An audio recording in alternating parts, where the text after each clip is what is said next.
It's Divas That Care Radio. Stories, strategies, and ideas to inspire positive change.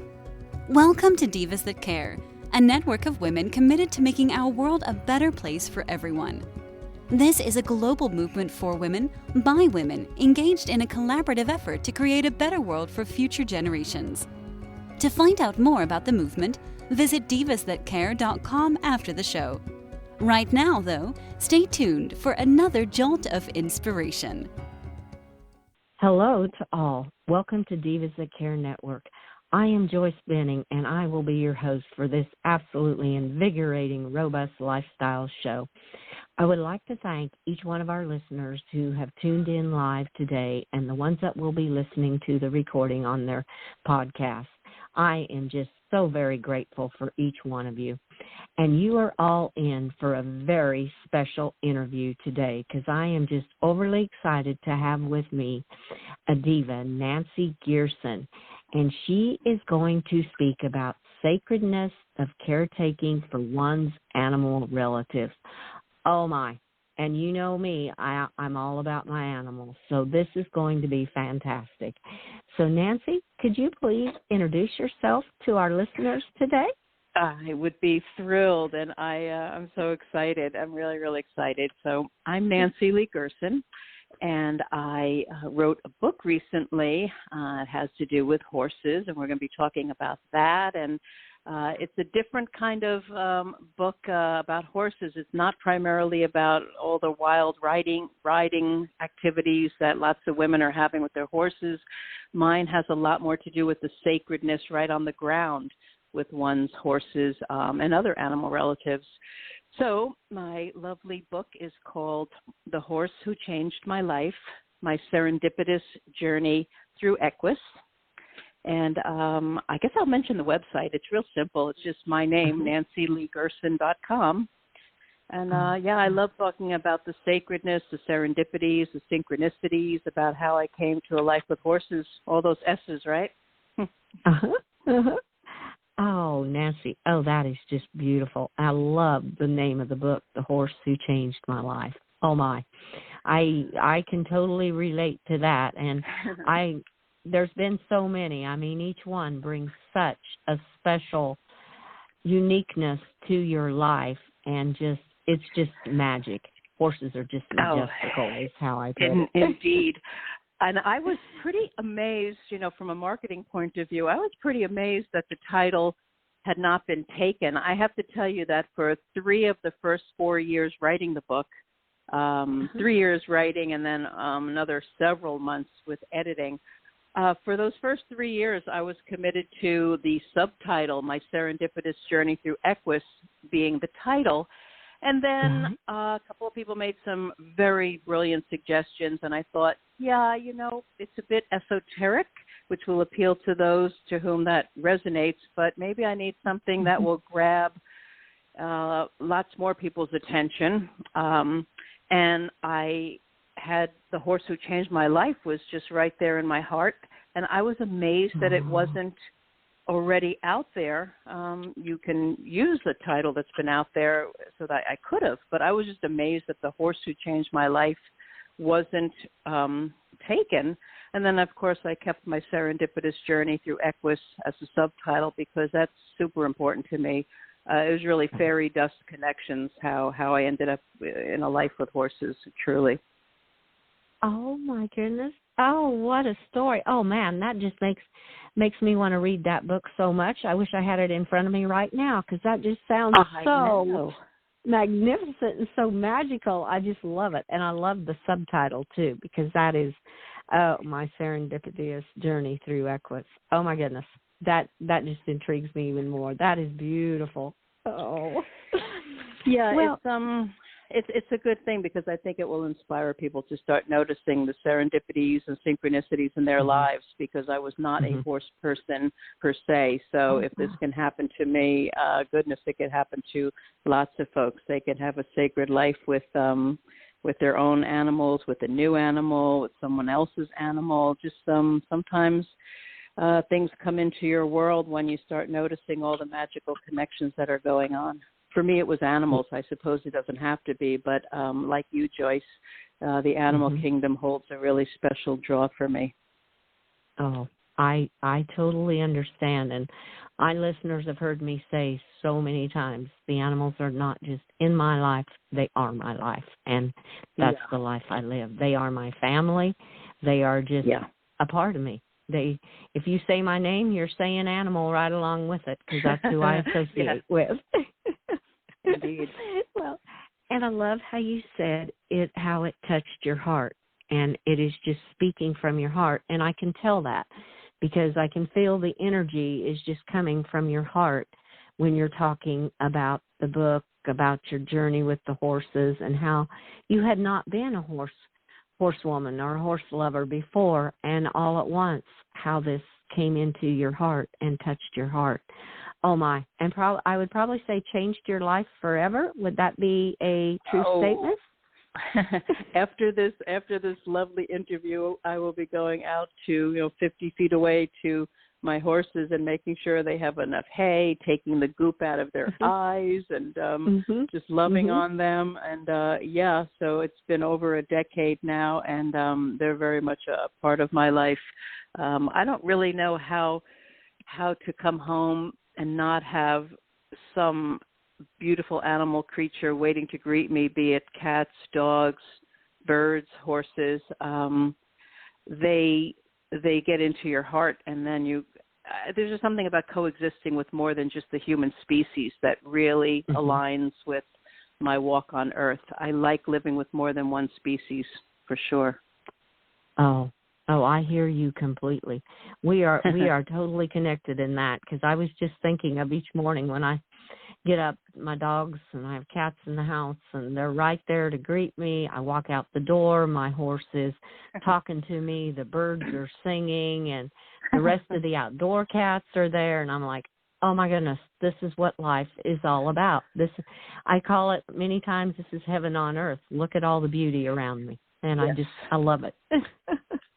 Yeah, and I think what's really kind of grabbed me, I'm the author of the book, of course, but as I was writing it, I just kept getting struck again and again how I'm a person who has a big analytical Western mind side to her. I'm also an attorney, hoping to retire in the next couple of months. But yes, I've got lots of years of practicing that side of the brain and analysis and thinking, all of that. And at the same time, there were just so many synchronicities and, like I say, serendipitous events that collided and aligned and danced together to have me end up being with horses and studying telepathic interspecies communication, getting certified with Reiki to practice on my animals. I got certified as an equine Gestalt coach. All of these things that a New York City attorney wouldn't necessarily have been making forays into, but, horses can do that. Oh, yes. Oh, my goodness. So that was a very true statement. The horse changed your life. Wow. Oh, yeah. And your title, just perfect, because like you said, those aren't probably not some things a lot of our listeners would think of about associating with a New York attorney. They're going, wow. True. Oh. Well, how do you feel like the sacredness, we've kind of touched a little bit, but what are some of the points you feel is the sacredness of having this to be able to take care of the animal families in your life? Oh, goodness. I could just talk forever about it. I guess it's fair to say that the word sacred and the word journey, those two words have been in my heart's vocabulary and in my spoken vocabulary for quite some time now. There's something extremely sacred about this journey with the horses, and the way it seems to me is that when I go out to the barn to either feed them, check on them, take, particles off the stock tank water surface, remove something from their eye, anything, I'm always struck again and again and again. I'm always struck by how I'm exactly where I need to be. Everything else falls away. And I'm not talking about like this major conversation with one of my horses. Those can happen, and those are phenomenal. But I'm not even talking about that. I could be scooping poop. Often I'm scooping poop, and the peace that comes from knowing that I'm doing exactly what needs to be done for my animal relatives, I don't know where else I would get peace that feels that deep and solid. I don't worry about a case that's going on. I don't worry about a family member who's ill. I don't worry about a bill to be paid. I don't even get excited about some party that I might be going to. Mind you, I can't believe I said that. I really don't even go to many parties, but I just meant to say that anything that could be on my mind for better or for worse is kind of where I'm going. None of that's happening when I'm scooping the poop or taking out the flakes of hay to put in their hay nets, or just listening to them munching. The sound of a horse munching, I know you know this, Joyce. The sound of a horse munching hay is just so glorious. Like, what else would you want to be listening to? Where else would you rather, Oh, yes. Oh, yes, oh, you touched my heart. I just can feel it, because I feel the same thing. The peace is, it's just incredible, and it doesn't matter what you're doing with them. And sometimes just being around them in the silence is some of the most beautiful moments, because they have taught me so to live in that moment and to love that moment. And everything else just kind of drops away. Like you said, you're not thinking of that to-do list that us humans think are so important. And you get out with them, and it's like, oh, my goodness, this is what life is all about. And, there's another part of the sacredness. It just occurs to me that it's going to kind of tie right in. There is a passage in the book, and I think it's kind of unusual. I wrote it up, and my editor luckily knew about, she primarily edits for women and women involved in spiritual journeys, and she knows some things about horses. So some of these spiritual passages in the book she really got. This one probably stretched her a little, but I felt it needed to be in there. I have this bedtime prayer ceremony with the horses every night. And while I'm not even as regular with my transcendental meditation or diets or anything else, I never miss the prayer, almost never miss prayer ceremony. In 11 years, I think I probably could count the times on a hand when we didn't have it. And it's very sacred. We huddle together. The horses, they know the treats are coming at the end, but I maintain that they also love the ceremony itself. They stand there, their heads close to me, and I put in the book the actual prayers. There's one in English, one in Sanskrit, and one in Japanese, and I have hand gestures that go along with it, and I actually found a way to put into the chapter of the book like what my hands and arms are doing while I'm sounding the prayers. I considered, well, should that be in there? And I thought, dang, yes, that's in there. It's very special to me. It's the most sacred part of my day, is where I would round out this long statement. It's the most sacred part of my day, those prayers. Yeah. Oh, Nancy. Oh, that is just beautiful. I just imagined that in my mind. I could just see you doing that, and the horses they're enjoying it as much as you do, because the horses, to me, they love being with us, and just spending time like that. And what a way to end the day. I know my thing is I tell them, I give them heart hugs, and I just put my arms around them, and we just hug. And I mean, a lot of times they'll put their neck, turn their head and put their neck around me, and it's just like they're hugging me back. And I'm like, oh, it gives me the chills, because it's just such a special time that we share. And I have to do that with all three of them every night. I mean, I'm like, I got to give you your good night hugs and tell you to have a good night. And so it's so awesome to hear someone else that is doing that with their horses at night, because it just reminded me of what I do. I just do it in a little different way. We just each have our own special way that we relate with them. Oh, that is just beautiful. Oh, my goodness. And I can't wait to read the prayer. Yeah, I was going to say that I probably thought that I had already put one in the mail to you, Joyce. I think, that life is not the retirement from the law practice quite yet, and things get a little busy. So I want to say that I completely thought that I had already posted one out to you. That will be done because you are somebody who has to read this. You have to read this book for sure. Definitely. Oh, Nancy. Thank you so much. You just made my day. I'm excited. That is just awesome. Oh, yeah. Oh, wow. We will have this. We will have that done. And, I was going to say that the other thing that I've noticed, and it sometimes it can take a while living with the horses as a complete newbie. I mean, I had just had nose to tail trail rides a few different times. I was really not the 10-year-old girl who climbed the top of a fence and just jumped on a bareback horse and just sort of galloped and then came home for lunch a few hours later. I was not that child. So to be down a dirt road in Colorado with, 3 horses, 2 huge dogs, and a couple of cats by myself, it was the first few years, you're just you're spending time, the worrying and wanting to get things right and, first do no harm, the Hippocratic Oath thing.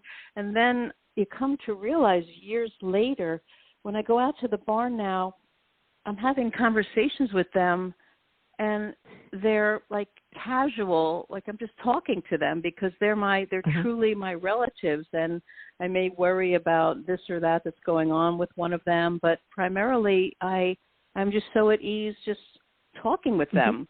And I don't mean just the extraordinary telepathic communications that can happen.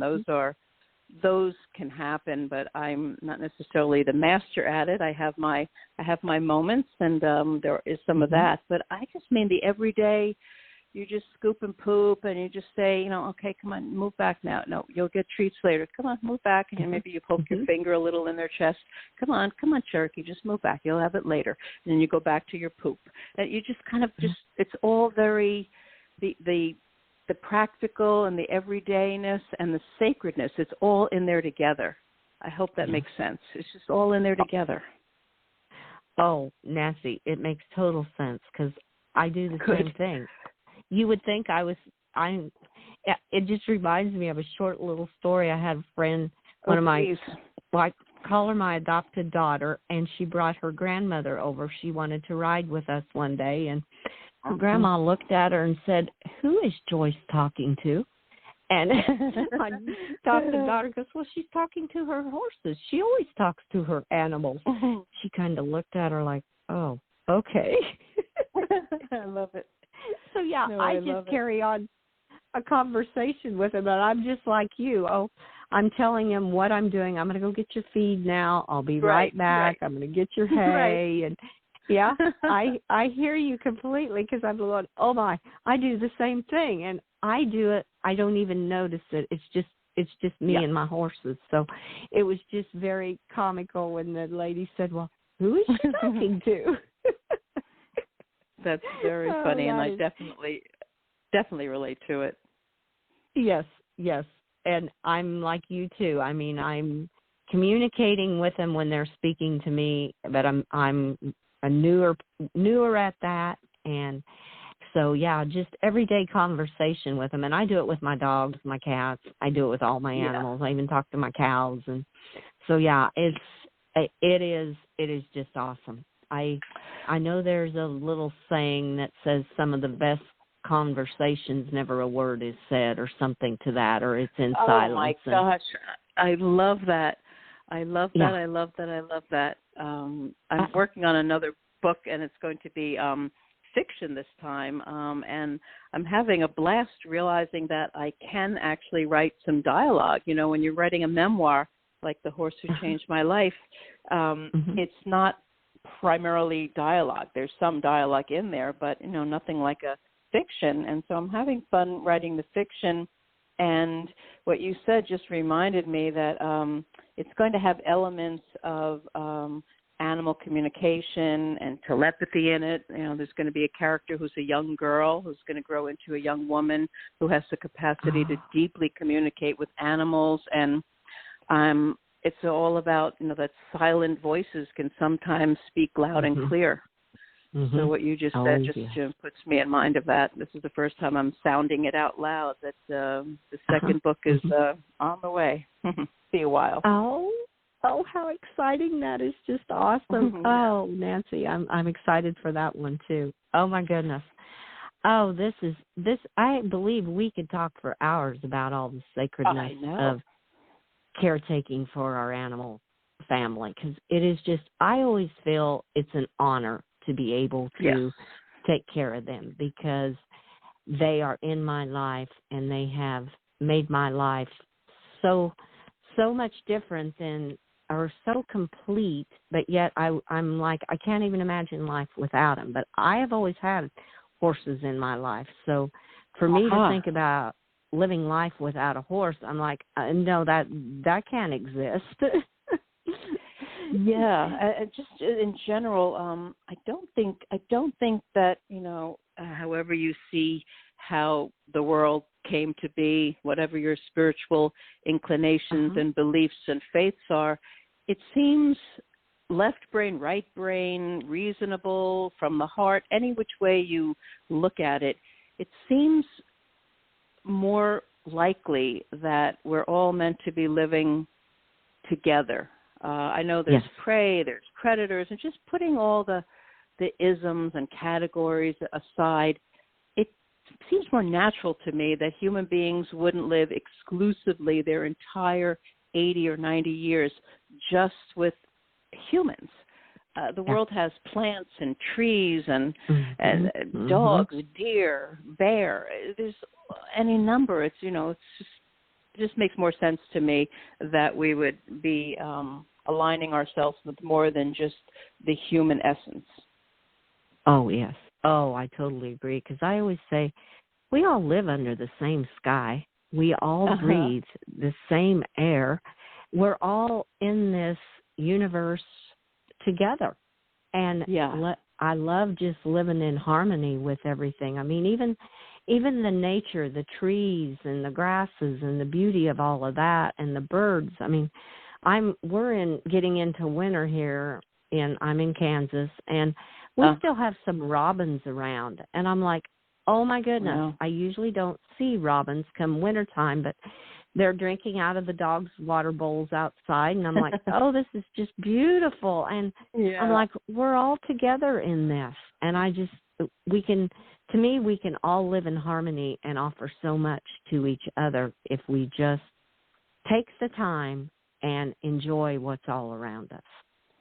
And I think that women are in large part leading the way. I am married. I'm married to a man. I have plenty of men who have been in my life, either in person or through books and videos. And I dare say there's some extremely well-meaning men in the world walking the red road today.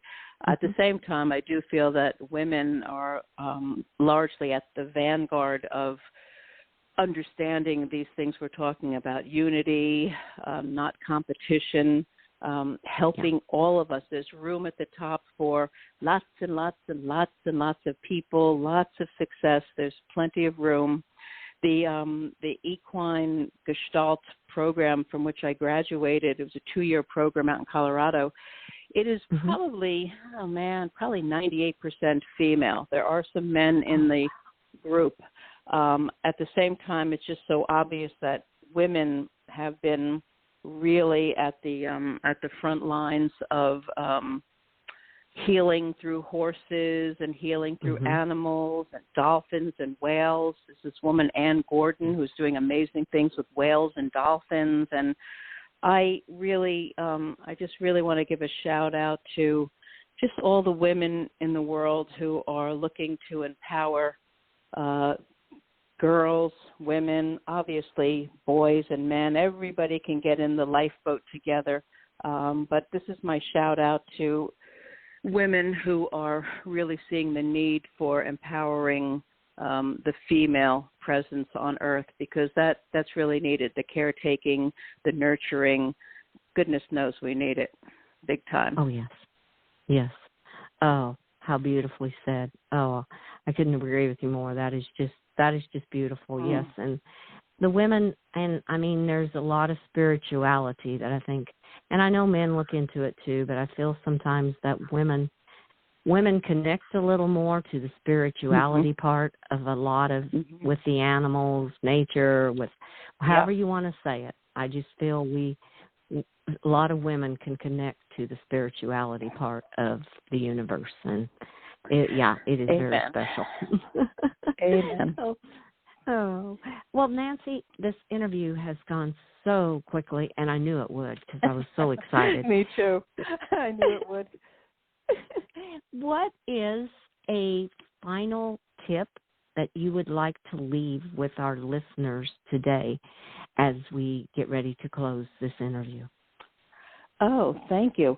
Yeah, I want to leave with everyone, and always a reminder to myself as well, that while it's wonderful to have spiritual leaders to whom we look up, gurus and swamis and priests and rabbis, all kinds of wonderful people who are paving the way, human consciousness leaders, thought leaders, and at the same time, we need to respect and honor and connect with the deep wisdom that's within each one of us.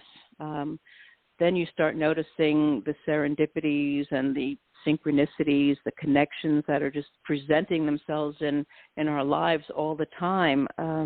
We need to be able to honor within as well as all the other sources that are out there. This information age we live in provides a plethora of experts, some truer than others, but there's just a plethora on the information highway, and yet the road within, that's the one we need to be traveling on, that ancient wisdom that's within each of us. That's what I think my book, by the way, I will say, will inspire people to do. That's my fondest hope for the book.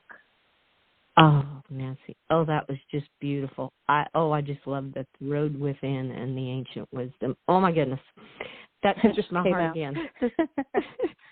That was beautiful, beautiful. Well, Nancy, I want to ask you, so our listeners are hearing it too, I would love to have you back on my Robust Lifestyle show after the new year. Oh, please. Oh, it would be awesome. My honor. Oh, and I would be honored to have you back. And listeners, you heard, she's going to be back. Great, so, Nancy, thank you. You are so welcome. I want to thank you so much for being my guest. This was just incredible. I loved every moment of it. Thank you so much. Oh, thank you, Joyce. Thank you, thank you, thank you. 3 times, magic number. Oh, yes, it is. You're welcome, you're welcome, you're welcome. Namaste. How beautiful. Well, I want to thank all of our listeners for listening to this absolutely incredible interview with our amazing diva, Nancy Lee Gerson. And please, please share this show with all your family and friends. And Nancy will be back in the new year. And be sure to check out all the hosts and their shows on divasthatcare.com. Remember, have a fantastic day. Be kind to all. And go within inside yourself and look at that ancient wisdom that is in your heart. And remember to follow that. Give your animals that great big extra hug that they deserve and share all your love with them. Until we connect again on Robust Lifestyles, stay strong and healthy. Thanks for listening. This show was brought to you by Divas That Care. Connect with us on Facebook, on Instagram, and of course on divasthatcare.com, where you can subscribe to our newsletter so you don't miss a thing.